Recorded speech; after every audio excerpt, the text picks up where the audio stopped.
What's up, everybody? I'm Dave Rubin. This is the Rubin Report Direct Message, and today is September 27th, 2021. I am back in studio after a week in New York City. I was catching up on some family stuff. It was actually the first time that my entire family, meaning my folks, my brother, my sister, their wives, husbands, kids, nieces, nephews, it was the first time that we all got together as one family physically in the same place since February of 2020, right before the lockdown. And it was long overdue and well needed, so I appreciate you guys bearing with me despite no shows last week. But I can tell you that going forward for the rest of the year, we're back to like a completely normal schedule. I have one or two little travel things that will pop up, but we're back here 5 days a week, 11 o'clock Pacific, which is right now. Today, guys, I got a few things I want to talk about. Not going to do much on COVID, and I had a little revelation about that, which I'll get to in just a sec. But the three things that we're going to be covering today are this potato man. You know this potato guy, Mr. Potato Head over on CNN. He has a show called Reliable Sources, which, as I often tell you, is the most ironically named show in the history of television. It should be called Unreliable Sources, and then I would never have to talk about it because it would be what it is and it would be sort of pointless. Brian Stelter, yeah, that's the guy. He's the host. They're just getting worse and worse over there. He's supposed to be a media watchdog, and he's actually like basically the chief propagandist of CNN at this point. So we're going to show a little clip from his show yesterday. Then something that you're really not going to see on his network of CNN. They're not doing much talking about this. We have an absolute disastrous crisis at the border right now, at our Texas-Mexico border. I mean, there are just thousands and thousands of people flooding in. We're going to show you some video, and then we're going to show you some chat between Fox News' Chris Wallace and who is it? It is our, who's the guy? It's our Department of Homeland Security Secretary Mayorkas. He was on Fox News yesterday trying to explain why we're letting people in and how many people we're letting in, and I think you're going to see that he doesn't quite know what he's talking about. And then finally, the Democrats passed a really, really, really extreme federal abortion law yesterday, or over the weekend. It's really, really quite extreme, and we'll get to that. I mean, basically abortions up until birth, and then, we've talked before about post-birth abortions. Before we get to any of that, though, I want to talk about two things real quick. So I was in New York City for the week, and then I was in Long Island, and I hadn't been back to New York City. Well, I was actually in New York City once since this all began at the debut night of Gutfeld way back in April. And I was really shocked how sort of New York City seemed like a ghost town. And I have to say that being back, I was shocked again, because this time I was shocked how open the city was. For sure, Midtown, where normally, you've got the huge buildings and the hustle and bustle of New York City and the city that never sleeps and all that, Midtown was, still somewhat quiet, but most of the residential areas, people were out and about. Very few people were wearing masks. Restaurants were open. Almost every restaurant now has an outdoor little, basically they've built sort of bungalows outside sort of on the street, but people were indoors, people were outdoors. They have this thing now where you have to show the vaccine passport if you walk into stores, but many stores I walked into, nobody asked me for a vaccine passport, nobody asked me to put on a mask. I went down to Chinatown, I went down to Little Italy, they were jam-packed and people were happy and smiling and the weather was great. And I mention all of this because, as you know, for now I am here in Los Angeles, and I was actually shocked at the stark difference between Los Angeles and New York City. New York City still has like a fighting spirit to it, and people are out and about living their lives. And again, if you want to wear a mask, you can wear a mask, and if you don't, you don't. Okay, it's all good. So I was like actually pleasantly surprised, which was very weird. So I just wanted to mention that because, we talk about all of these stories about how horrible the conditions are in a lot of these cities. And yes, there was plenty of homelessness in New York City. And yes, I saw someone shooting up basically on 34th and 7th, pretty close to Penn Station. And, the city's dirty and there's police everywhere and all of that. But the general tenor of people being out and about and just kind of living was pretty good. Does it have a whole bunch of other problems that are probably only going to get worse because of the amount of progressives there? Yes, but just that people were there, I thought was pretty good. One other real quick thing, and then we're going to get to all the stories. So I was at home at my parents', and my dad said to me, he was sitting at the computer, I was sitting in the room, And he said, you know, you got to look at this. I keep getting all these emails from Twitter, and they're always showing me things that are from people who don't like you, or things that are literally me, or people, you know, things that you disagree with, or a whole bunch of weird stuff. So I said, Dad, I didn't even know you were on Twitter. He said, I don't think I am on Twitter. I said, let me see the email. So I look at his email, and he does have an email from Twitter, and it says he has an account. He said, he was like, oh, maybe I did make a Twitter account years ago, but I never go on Twitter. I looked at his phone. He doesn't have the Twitter app on his phone. He doesn't have the app on his desktop over there. Never goes on Twitter. Wasn't even sure he had an account. And I said, all right, well, let's figure this out. So we figure out what email it corresponded to. We sign into his Twitter account, okay? He did create a Twitter account about 4 years ago. He follows nobody. 0 people. This is not white power, people. I just gave it. I gave it to Media Matters. There you go, Media Matters. He follows 0 people. Turns out he has 3 followers. We checked. They were 3 people that he knows that somehow found his account. But he follows 0 people. And I look at his feed, and his feed is all like crazy lefty progressive things, and literally YouTubers that hate me. And the entire feed is filled with all this. Yet he follows no people. So we click over to some of the accounts that he's supposedly following, because they're in his feed, even though it says he has 0 things that he's following, 0 accounts that he's following. And he is following them. He is following them. So I was like, this is very weird. It says you follow 0 people. You never use Twitter. They're sending you constantly emails that are seemingly always against me and for progressive causes and everything else. This doesn't make any sense. So then we were just looking around his account. It turns out that he one time, about 4 years ago, liked a tweet from me. That's the only tweet he's ever liked. He liked a tweet from me. It was when I was once on a show with Larry King, and I said he was the best interviewer ever. My dad apparently liked that tweet. And then somehow, through the Twitter algorithm, they figured out a way to have him follow lefty accounts, even though he never clicked follow on any of them, fill his feed with that, and then send him emails about that stuff for 4 years, even though the one thing that he ever liked or interacted with at twitter.com was something that I had tweeted out. Anyway, I say all of this to say, man, they are screwing with us in ways we cannot imagine. We know plenty of ways that they are with deboosting and shadow banning and algorithmic tricks and making you watch certain things and hiding other things and reordering search results and all that stuff. We know all about that.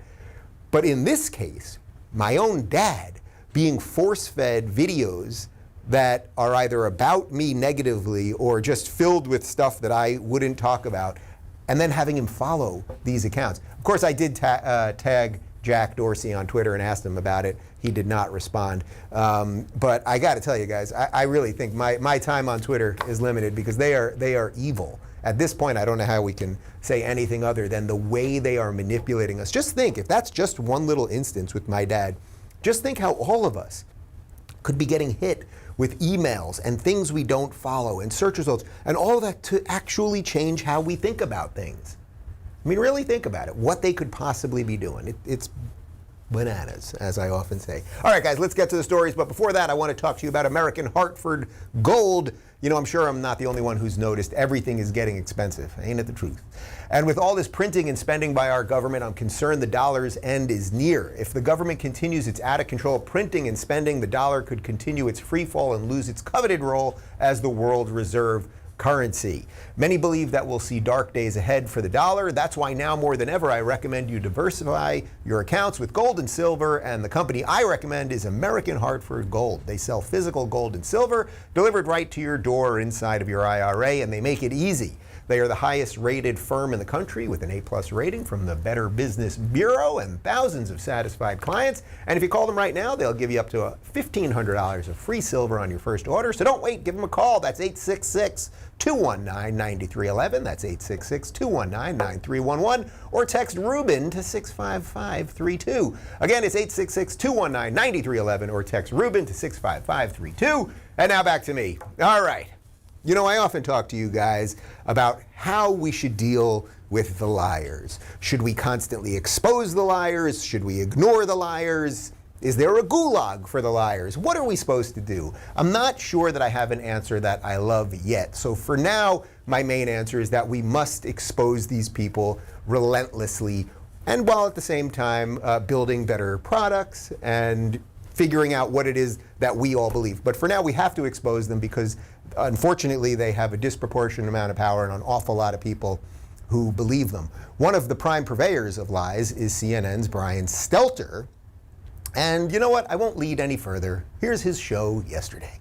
Yet he lays out one of these, exactly what you're describing, how it could all happen in 2024. It is quite unnerving. And you say there's some cowards out there that don't want to talk about it. What do folks in the reality-based media do in the coming weeks? What's your advice for the press corps? I mean, my advice for the press corps is to drop the fair and balanced about the one party and the other party. Who cares about the parties, right? The parties aren't really the story. The story is whether we have a democracy or not.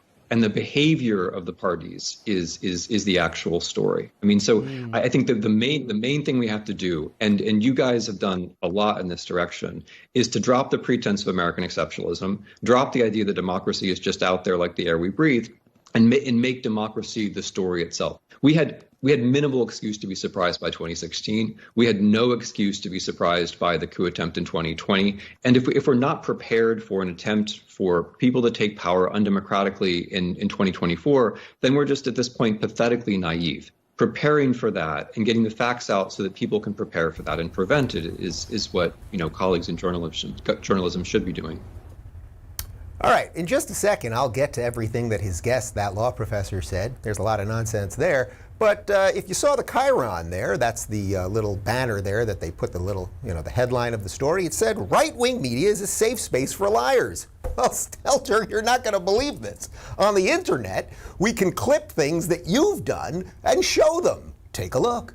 So disappointing to look at what we're seeing from right-wing media these days, where there's such an obsession with the deep state and these revelations about the Russia probe. Latest on the Robert Mueller Russia investigation. Mueller investigation, the Russia investigation, Trump's Russia ties, and Robert Mueller. The real Russia story, Russia probe, the ongoing Russia probe, the Russia investigation. But Mueller and the Russia probe, Russia synergies, they wonder if Russia has compromising information on the president. What is the source for the president's claim that they have found no collusion with Russia? He misspelled collusion. Every day we're trying to keep track of the drip, drip, drip of the Russia investigation. Drip, drip, drip, drip, drip, drip, drip, drip, drip, drip, drip, drip, Trump and Russia. To see whether Trump was secretly working for Russia. To bring it back to Russia and Russia and Russia. Russia. Russia's the Russia. Robert Mueller, Special Counsel Robert Mueller. Mueller investigation, Mueller report, Russia conspiracy. Do you believe that he's colluding with Russia? I wish I could just say no. He's definitely not. That's crazy. Russia. Believe me when I tell you that was just one of many compilations of sort of fabricated, half-assed stories that Mr. Potato Head over there has been pushing on the rapidly decreasing viewers of CNN, but unfortunately some of the people that watch it have a certain amount of influence. So who is putting misinformation out there, pretending that Trump was colluding with Russia and stole the election? Remember, that was what they ran with for 4 years. So I guess that guy works for the safe space of CNN. That's a left-wing misinformation outlet or something to that effect. But now let's get to the content of what his guest said there. His guest, who is a law professor, by the way, and an author, he says that CNN should not be impartial. Well, in that regard, he's, I guess, telling them what they're doing, because they're obviously not impartial, so he must be feeling good about that. We have to drop American exceptionalism. I mean, that's his opinion, but I don't know why we would do that. There's thousands of people trying to storm our borders right now because they still want to live here, despite the fact that everyone says how horrible we are. So maybe America's still, even in this hampered, sort of kneecapped, broken leg state that we're in, maybe we are kind of exceptional still. And then, of course, he talks about the coup attempt. The coup attempt where nobody brought a gun, the coup attempt that there were no plans to take over the government, the coup attempt that was done in 3 hours, and the coup attempt that, really wasn't a coup or any of that stuff. These people are maniacs. I don't know what we can do with these people. I don't want to put them in the gulag. I know they'd love to put all of us in the gulag. But at what point do we have to have a real national conversation? I mean, everything that he's saying there is a lie. What Stelter, he's doing that segment to make it seem like if you don't believe what he says, you're a bad person, or you've suffered from misinformation, or you're a liar, of course you're a right-wing maniac, everything else. And the problem is a certain amount of people believe that. Now look, I suppose, you guys watching this, you don't believe that, but that means they're talking about you, right? They're not just talking about me, they're talking about you. So we need to figure out how we're going to take these two, it's not two truths. You have one thing that's true, and then you have one nonsensical thing, and they exist in the same universe. And how do we mesh these things to have sort of a cohesive worldview as an American, right? Like, it's going to get tougher and tougher and tougher. These people they've gone in so deep. Remember, half the country used to be racists. Now half the country's racists who also are sick and trying to kill you and kill your grandma and everything else. So it's like, basically at this point, if Stelter says something, maybe we should start doing a segment on the show. If Stelter says something, the opposite is true. Let's just get like a whole list of times that he's done that. And by the way, it's not just him. It's Lemon, it's Cuomo, it's the rest of the clowns on that show, or on that network, who often appear on that show. All right, I think I made my point. All right, I think I did. Guys, let's talk about StartMail real quick. You know, free email services like Gmail and Yahoo aren't really free. You pay with your privacy. Internet giants bank on exploiting your data by selling it to the highest bidder. Your business plan, Google has it. Your medical records, Yahoo can sell them to drug companies. Personally, I don't want to open myself up to identity theft, and I can't imagine you do either. That's why I suggest using StartMail. It makes email safe again. StartMail keeps email private, period. When you delete an email in StartMail, it's gone forever, and StartMail uses their own servers, not Amazon's, which means they can't be put out of business like Parler. Switching to StartMail is seamless too. You can easily transfer all of your current email data, so there's no starting from scratch. You get unlimited anonymous aliases. This feature protects your main email address from spam and phishing attacks so that people can't sell your information and they can be deleted at any time. I keep saying the way forward is to build competitive businesses that support our privacy values, which is why I value the service StartMail provides. Your cybersecurity has never been more at risk. Take control of your privacy with StartMail before it's too late. Start securing your email privacy with StartMail. Sign up today and you'll get 50% off your first year. Go to startmail.com/Rubin. That's start with a T, S-T-A-R-T, mail.com/Rubin for 50% off your first year. Startmail.com/Rubin. And now, back to me. All right, so, you know, if you watch the CNN network that we were just talking about, you're not going to see much about the border, right? And if you open up the New York Times, you're not going to see much about the border. And if you read the Washington Post or watch MSNBC or all of these things, you're not going to see much about the border because there is a crisis at the border, and we have a Democrat administration, and, you know, because they're kind of in cahoots, right? The media and the Democrats are in cahoots. Like, if you don't see that at this point, I don't know what to tell you. When things aren't going well, they're always going to run cover for it. And of course, if there were thousands of people flooding our borders and, say, Trump or another Republican was president, they would be telling us all sorts of crazy things, right? They would be leading the story, the incompetency of the Trump administration. They'd be mocking him for not building the wall, et cetera, et cetera, et cetera. Well, right now, we've got literally thousands and thousands of people at our border with Texas. Basically, Fox News has been the only one covering this. And then, was it the Department of Homeland Security? They actually stopped drones from being flown at the border. They made it illegal, however, I don't know if they make it illegal, whatever edict they can pass, because too many people were flying drones showing video of people basically swarming the border. So they said you can't do that anymore. Fox actually figured out a way to get some cameras at the border, and we're seeing thousands of people, and in this case we're talking mostly about Haitians who are coming through our Mexican border, right? It's not Mexicans even coming through, it's Haitians that somehow get to Mexico, and they're flooding our border. We're going to show you some video of that in just a second. But Department of Homeland Security Secretary Alejandro Mayorkas was on Fox News yesterday talking about the border crisis, and if you want to watch a man waffle, here you go. I want to start with those 30,000 Haitian migrants who came across the border into Del Rio, Texas, since September 9th, as you say. You say that 12,400 will have their cases heard by an immigration judge, and another 5,000 are being processed by your department. Mr. Secretary, of those 17,400, how many have been released into the U.S. and how many more potentially could be released into the U.S.? So, Chris, about 3,000 are actually in detention. and we make those detention determinations in the best interest of the American public. Others are in immigration court proceedings.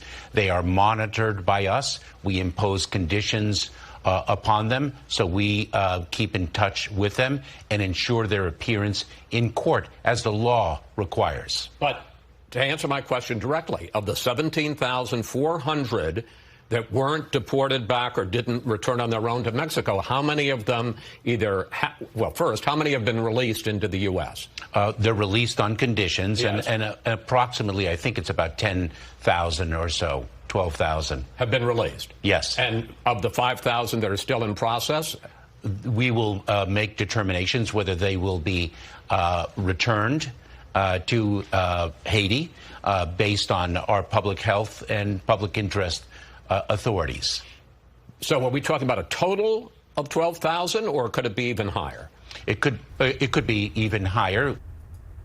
It could be even higher. First off, he goes, oh yeah, 10,000 are in. Then a second later, he's like 12,000. And then he ends it by saying, yeah, it could be even higher. Now, I don't want to make this about Haitians. But at the moment, I am told we are in some sort of pandemic. Have you heard about this, where people are wearing masks all the time and getting endless shots for something?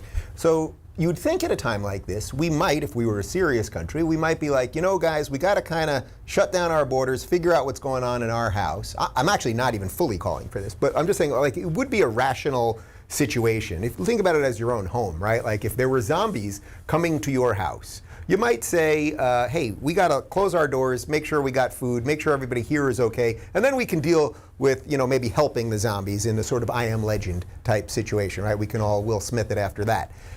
But in the midst of the pandemic, we now have, we're being told, 12,000, and he's saying maybe more, Haitians that have basically just walked into the country.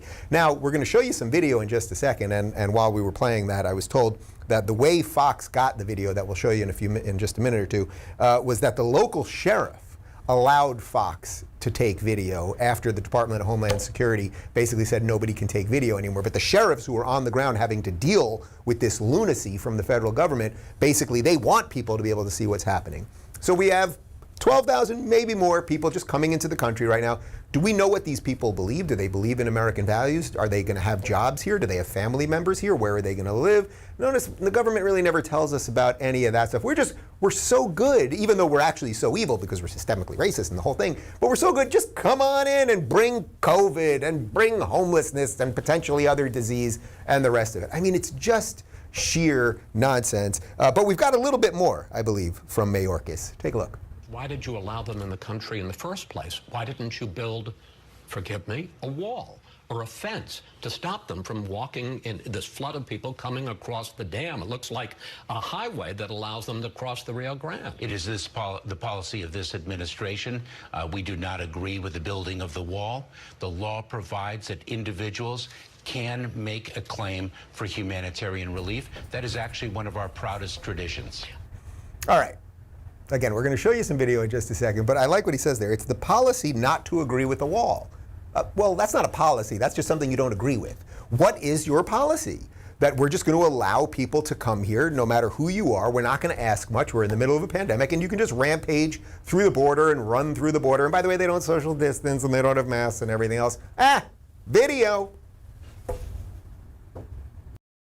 Go. So we're just showing you some video here. It's about a minute long. I thought I'd do a little play-by-play. That's the bridge where a lot of people hang out in tents and stuff. They get over there. This is at the Texas border. You can see people just wandering around, people strolling into America. How you doing, America? What's going on? From what I can tell, and let me get a little bit of a closer look here. It looks like some of the people in that group right there to the right of the bridge, Connor, do those people seem socially distanced? Is that in LA? That looks like an LA homeless shelter under the bridge right here near where I live. So they come and, you know, we don't know, do they have jobs? Do they have family members here? But we literally are letting thousands and thousands of these people in. And just to be clear one more time, this has nothing to do with racism or anything else. Every country exists to have borders. Every country exists to say you are a citizen, you are not a citizen. It is not a policy to say we don't agree with the wall. That's not a policy. Would a wall potentially stop people from coming in? Yeah, you're walking down the street, and then there's a wall. You might have to go this way, and then there's a wall over here. And then eventually you might turn around.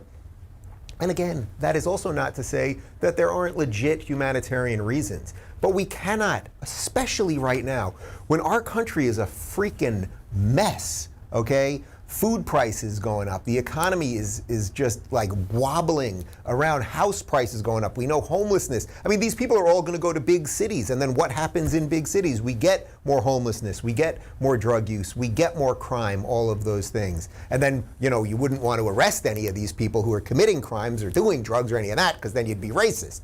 So we got a big problem on our hands, and all the Democrats have, and I don't mean to make this a partisan thing, because again, it's not like the Republicans are so great about anything.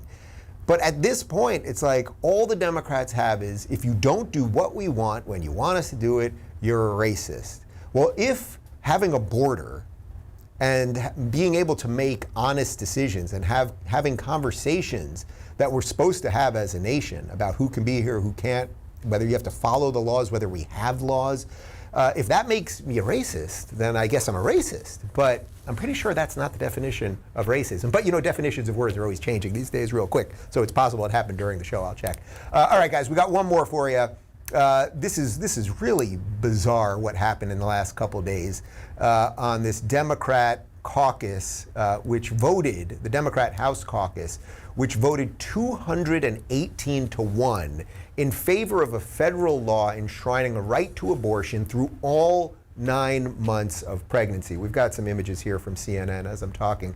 The Congressional Democrats' abortion bill would require that all 50 states allow abortion after viability until birth if a lone health care provider determines the pregnancy poses a risk to the pregnant patient's mental health. Okay, so there's a couple things we have to talk about here. Now, first off, I want to preface this all by saying this is where I get more pushback than on anything else from my conservative and right-leaning audience, although I do have to say, without question, it's always done respectfully and thoughtfully. As you guys know, in the book, it's right there, it's right behind me, in Don't Burn This Book, I lay out my position on every political issue of our time, and the most difficult section to write was about abortion. Because it brings up existential issues, it brings up philosophical issues and religious issues and scientific issues, and it brings up legal issues. I mean, I found it to be the most difficult to write. It was actually the only chapter in the book that I asked for any help from anyone, and I had like a lot of interesting conversations, not only with David, but with Candace Owens and with Ben Shapiro and Dennis Prager, and I talked to several pro-choice people, and I talked to my sister, a whole bunch of people. My position on abortion is that I acknowledge that when the sperm meets the egg, it's life. I do. I know it. We're in the midst of surrogacy right now. Okay, I know that when the sperm meets the egg, and then the next thing you got a blastocyst and you got an embryo, it's like it has to start somewhere. It doesn't just magically start when you want it to start. I acknowledge that.